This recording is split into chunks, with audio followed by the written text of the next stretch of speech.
Hi guys, it's Sarah from Book Nerds and Fangirls, and today I'll be doing my September wrap-up in October, and doing my announcements on October because I don't have a TBR this month. I'm just gonna go with the flow this month, but I do have a plan for what I'm gonna do activity-wise and channel-wise in October, so stay tuned for that. It's gonna be fun, I hope. So I ended up reading 4 books this month, watched 2 shows, and then watched 7 movies. I guess you could count like 9 movies because I did watch Shrek and the Emperor's New Groove again, but they're childhood ones that I've seen several times, so I wouldn't count them as like rewatches because I've watched them constantly, not gonna lie.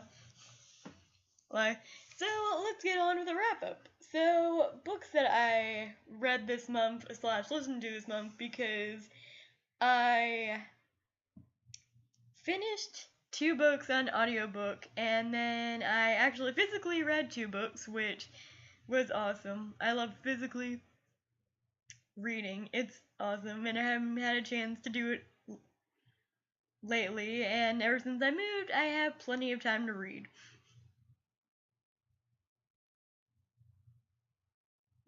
So the first book I ended up listening to on audiobook because I have never listened to these books on audiobook, and I do love the narrator for these audiobooks. I listened to Harry Potter and the Prisoner of Azkaban on audiobook, and I gave this book a 3 out of 5 stars. It's definitely not my favorite Harry Potter. I feel like the first 3 Harry Potters are a little bit boring in my opinion, but then the story definitely picks up on the Goblet of Fire, which is gonna be the next one Harry Potter book that I read, obviously. And it's also actually one of my favorite Harry Potters, so I'm looking forward to that one. Not looking forward to getting through the Order of the Phoenix, though. That one's gonna be one of those tedious tasks that I'll have to do. The next book I end up reading, I didn't really like. I have a rant review that I'll link down below for it. But that is People Kill People by Ellen Hopkins. Now, Ellen Hopkins is one of my favorite writers. Like, I love almost all of her books, but as of lately, I tend to find myself not really liking her material. It's not that it's bad material, they're just not the stories that I prefer. Personally, that's just my opinion. This book had some good commentary on it, but it was fairly predictable in my opinion, I guessed. And this isn't a spoiler because it's literally blurbed on the book. I guessed who was gonna die. Literally, I think it was like 20 pages in, and if I could guess your plot, that's like bad to me. I totally guessed the plot, and that happened in her last book too. Like, if Ellen Hopkins, I feel like I know her as a writer now, to where her plot twists don't really shock me anymore. And that really upsets me because I really love and appreciate this author. Like, she has written so many great books. I got into her when I was a teenager, and I'm still reading her books. It's just, I don't know, it's just what it is though. Like, this one wasn't my cup of tea. This one does have a unique perspective to it. If you like love reading from second person, this book uses a second person narrative, and it's pretty interesting. It's just the story within I didn't really personally like, and I didn't really like a lot of the characters, and it makes me sad that I didn't like it. So if you want to check out that rant review about this book, I'll link it down below, along with a few other things I'll mention in this video. And I'll be that. I gave People Kill People on. I pulled my Goodreads up so I can remember my ratings. I gave this one a 3 out of 5 stars.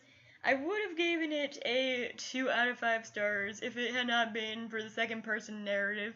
I think the second person narrative is what really saved the story for me, for giving it a 2 out of 5 stars.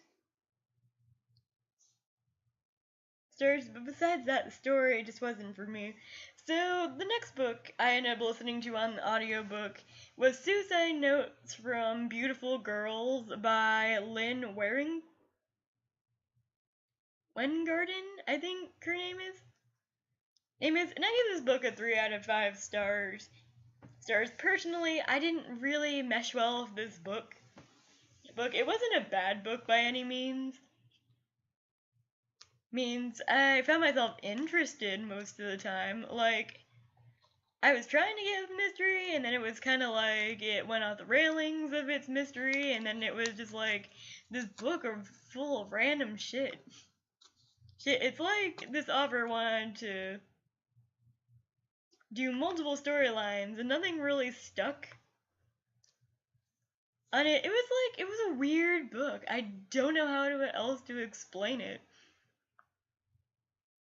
I don't really like how much of a pushover the main character is in this one, especially when it comes to the girl who used to be her best friend. Like, ugh, God, it's just like a book that if I try to explain, I feel like some person would accuse me of being on LSD. And that's just, not really good for me personally. So the next book I ended up reading is my favorite book of the month, and that is Girl Made of Stars by Ashley Herring Blake. So I have never really read an Ashley Herring Blake book. I know she has 3 other books out there in the world, but this is the first one I've personally read by her. And I gave this book a 4 out of 5 stars. I really wanted to give it a 5 out of 5 stars.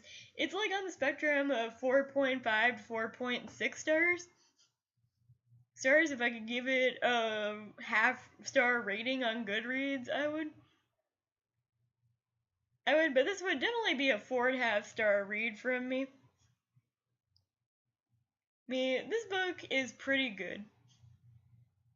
I liked the main character of Mara. I like the conflict she's feeling when something arises in her family and totally ends up turning her world upside down. I like the way she handles it. I like the construction of this book. I really like the romances. Like, there's like a love triangle in this one because every book and their mother has to have a love triangle, right? And I really respected the 2 love interests. Like, even if she ended up with one instead of the other, I would have found it okay, but she actually gives a reason to the other person as to why she doesn't choose them, and she has a very mature and sophisticated conversation with this person. About the breakup. This also has like wonderful representation of a bisexual main character, as well as, I believe, don't quote me on this one, I believe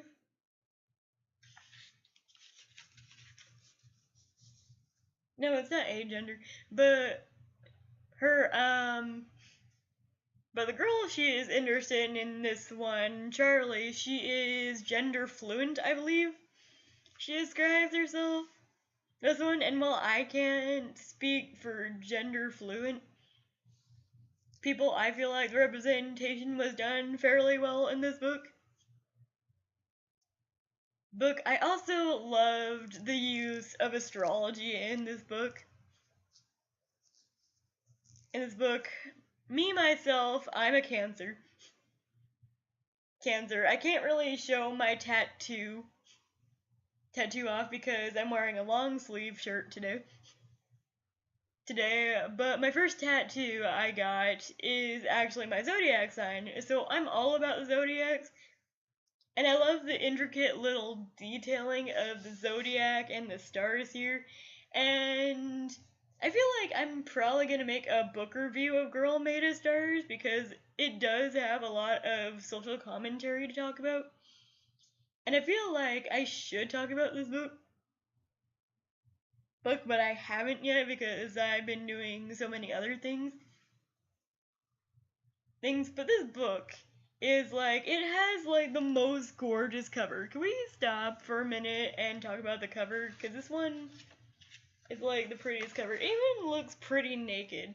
Like, you got blue on the spine right here, and then you got green and purple, and it's just amazing. Amazing. It's an amazing book. I don't know why I didn't decide to give it like 5 out of 5 stars. I feel like I'm being a lot stingier my 5 out of 5 stars as of lately. You'll see whenever we get to my end of the year wrap up, because it's definitely going to be hard picking my favorite books of this year. Because there has been just so many great books this year that I've either listened to or read, and it's just gonna be like hell. So next up is the TV shows I ended up watching this month. So the first TV show I ended up completing was season 1 of Hell's Kitchen. Me and my husband are watching Hell's Kitchen on Hulu, which it's very weird on Hulu because it starts at season 1 and then it skips to season 10. By the way, I'm like halfway through season 10 right now, and God, is that like one of the most dramatic seasons ever? I swear to God. God, these people just don't know how to have a conversation on season 10. But season 1, it's so trippy to see where a show started off on, and like the camera work back then. And Jean-Philippe, I remember him from Hell's Kitchen. He was great. I miss him. I don't know where he went. I totally didn't know if he quit or not. Hopefully not. Yeah, I love Jean-Philippe. He was just like the best when I was a young girl. Watching Hell's Kitchen, because I remember watching Hell's Kitchen when I was a kid. I just stopped watching it for whatever reason. I don't know. And then the next show I ended up actually starting yesterday. Actually, I've like watched 3 shows, but unfortunately I haven't continued to these shows for one reason or another. So I ended up watching like the very first episode of Single Parents this month, and it was funny. I feel like there was a lot of hilarious parts. There were definitely cringe moments. Sorry guys, my cat is just like having one of her spaz out moments, and it interests me so much when she does that. So I ended up watching Single Parents, and well, some moments were great, other moments are cringeworthy. So definitely gonna watch a second episode because it's got Blair from Gossip Girl in it, as well as Robert from Everyone Loves Raymond. I don't remember the actors and actresses' name on the top of my head. I know Lean Meester, I think, is Blair from Gossip Girl, but I can't remember the guy's name.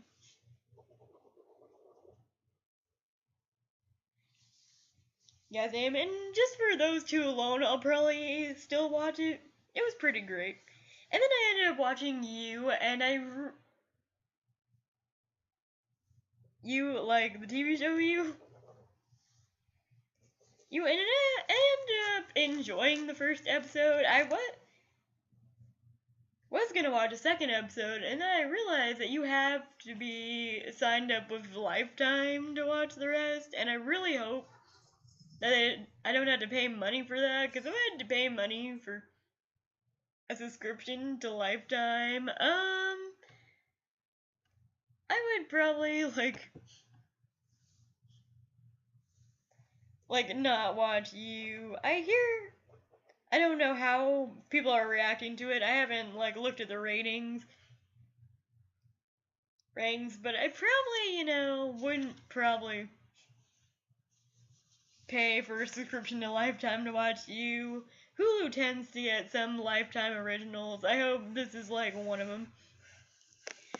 So I'm gonna go on to the movies I watched this month because there was a lot of them. And this first one, I don't know how to pronounce her last name, even though it's like literally in the trailer. But I ended up watching Sierra Burgess is a loser. And with this one, I was kind of like fair to middling in this one.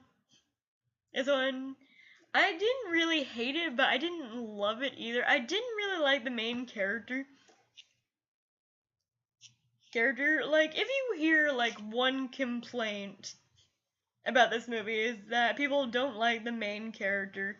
And when you have a movie where you're supposed to be rooting for the main character, you have to make the main character somewhat likable.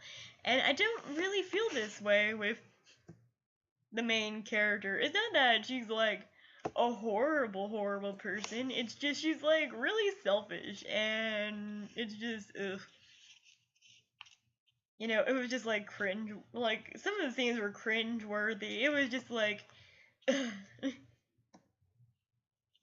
like there's like a lot of videos out there that summarize my feelings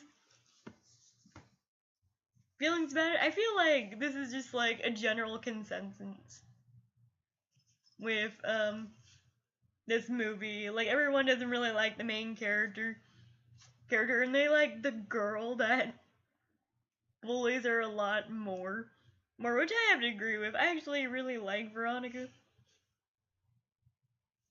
She's like a dope girl. I really liked it. So the next movie I ended up watching was A Kissing Booth. I never really thought I would be watching The Kissing Booth, but I was in one of those romantic comedy moods this month. So I ended up watching The Kissing Booth, and I liked The Kissing Booth fairly well. I still think To All the Boys I Loved Before is still the best Netflix original movie, in my personal opinion. Other people are saying The Kissing Booth is. I'm saying To All the Boys I Loved Before, I love it a lot more. What do you guys think? Do you think that The Kissing Booth is better, or To All the Boys I've Loved Before? Because I personally love To All the Boys I Loved Before a lot more, but The Kissing Booth is definitely like a good second runner up on that scale. The next movie I ended up watching, or rather a documentary, because my husband and I were looking for something different to watch because I didn't want to watch Hell's Kitchen that day. So we ended up watching this documentary called Peculiar Pets, and it was a very fascinating documentary about exotic pets that people domesticate. And it was pretty interesting. Like, you got people who have like wild cats and alligators and wolves even, and it was just like, it was crazy. I definitely recommend that documentary. I was just so fascinated for I'm not really a documentary fan because my dad watched so many documentaries when we were younger that I kind of got documentaried out. But like that one was a pretty fascinating one to me personally. So the next movie I ended up watching was Mother, starring Jennifer Lawrence. And sorry, my cat keeps on trying to distract me, but this one has very polarizing opinions on it. A lot of people hate this movie, and a lot of people really love this movie, and I personally thought it was a really cool movie. I think it was a pretty unique take. I don't want to spoil the movie for anyone who hasn't seen the movie because you kind of have to, it's like one of those weird ass movies you have to go into blind. Like, this movie definitely, like, takes the cake of most what the fuck moments I've ever had in a single sitting. It was just like, I definitely have to say, this movie, like, captured me a lot. Like, I was so immersed in this movie that my husband would talk to me, and I would literally have to pause it, rewind the scene, and watch it again, because, like I told him when I was watching this movie, it's one of those movies that you literally have to pay attention to, because if you miss, like, even a single scene, you'd be lost through the whole entire movie. You would wonder what the fuck is going on. Even me, who paid attention to every little detail in that movie was going, what the fuck is happening? Through most of the movie, and it was pretty intriguing. Now, a lot of people don't like these style movies. I do. I saw this other movie, Black Swan, and I still want to watch Requiem for a Dream. Requiem for a Dream is just, I haven't really got my hands on a copy of it. And I really want to, so that's my next task. So, the next thing I ended up doing was going on a Molly Ringwald binge. I ended up watching Pretty in Pink, 16 Candles, and The Breakfast Club. And a lot of people prefer 16 Candles over Pretty in Pink, but I actually prefer Pretty in Pink over 16 Candles.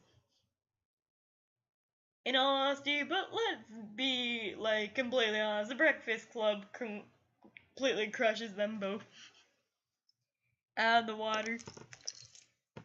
Sorry guys, my cat was on my keyboard. I had to push her away. But yeah, The Breakfast Club is definitely the best. I really was immersed in The Breakfast Club, even though I've seen it so many times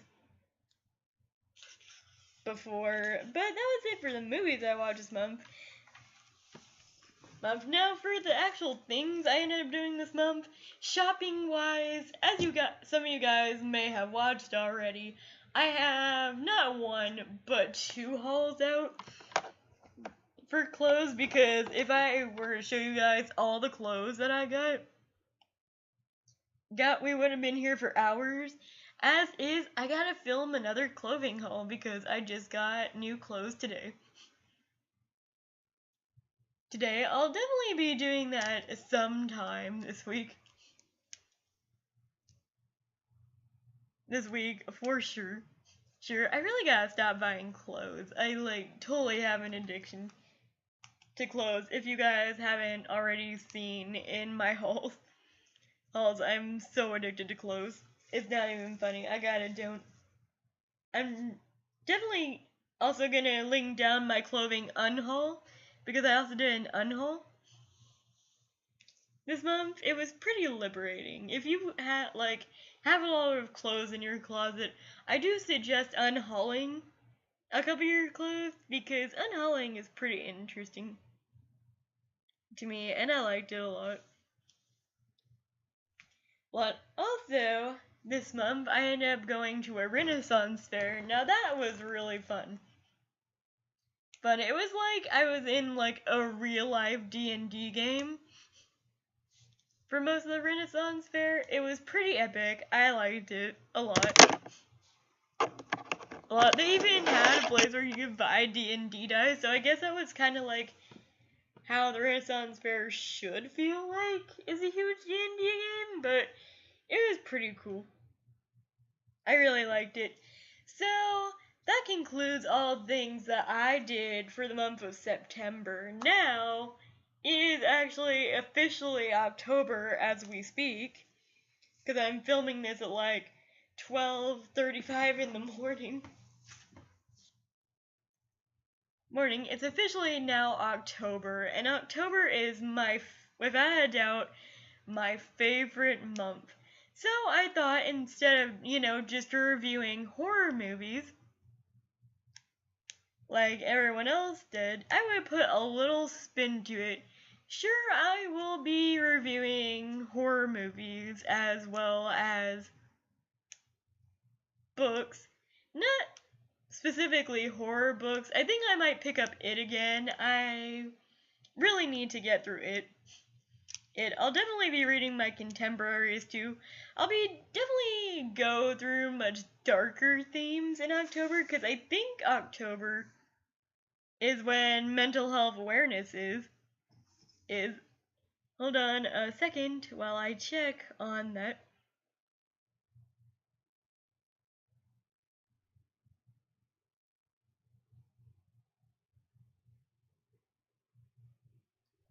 But when is the month? I might have already missed mental health awareness month.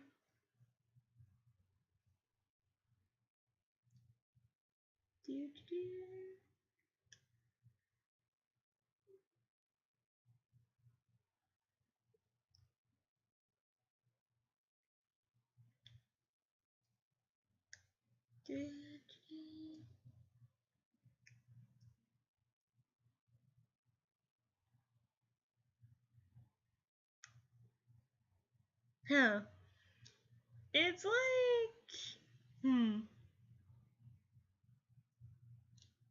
usually I thought October was mental health awareness month. It might not be, I'm not sure. Sure, it's not really telling me any information about when it exactly is.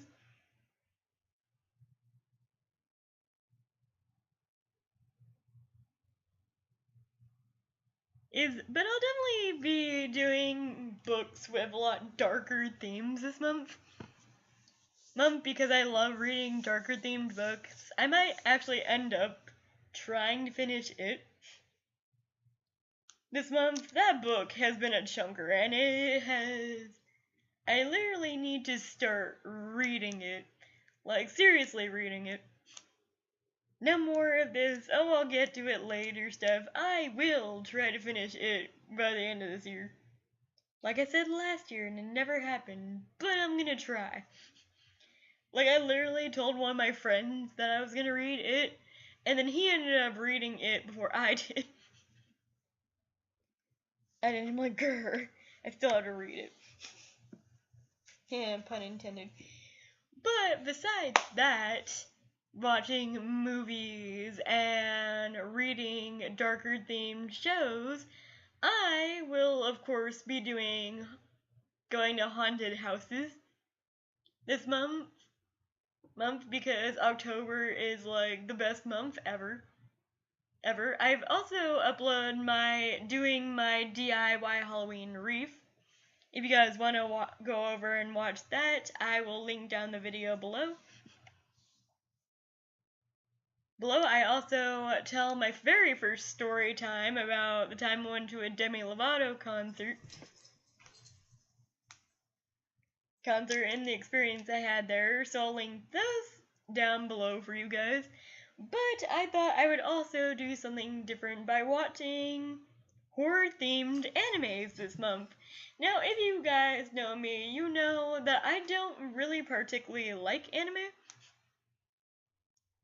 unless it's like more darker type. Like, I love Vampire Knight and I love Death Note, but here's the gist of the deal I'm making for this month. I'm not watching Death Note, nor am I watching Vampire Knight. I will be watching a completely new, darker, horror-themed anime.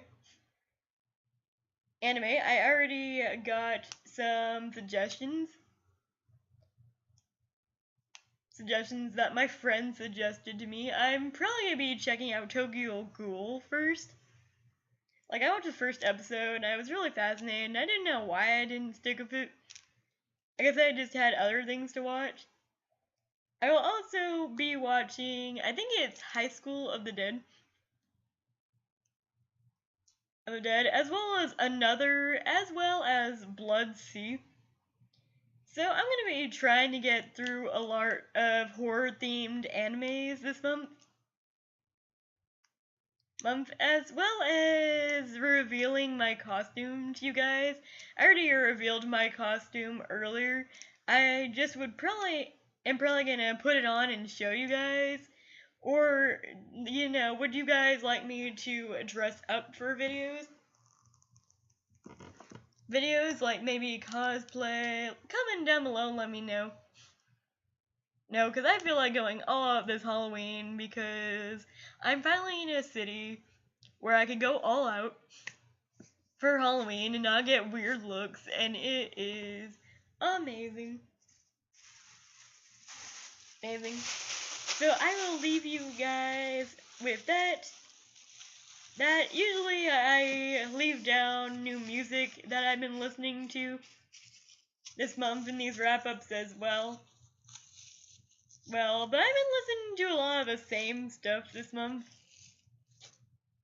I found Dear Evan Hansen to be pretty fascinating this month, as well as Happier by Bastiel and Marshmello. Like, that's a good song. There is also other things that I ended up being obsessed with this month that I can't think of off the top of my head, but if I will, I'll give them a shout out in the next video. But I did want to shout out a fellow YouTuber.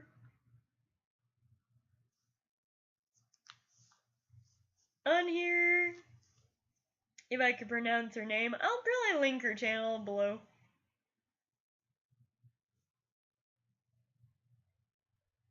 But I think her name is Sierra Shaluzzi.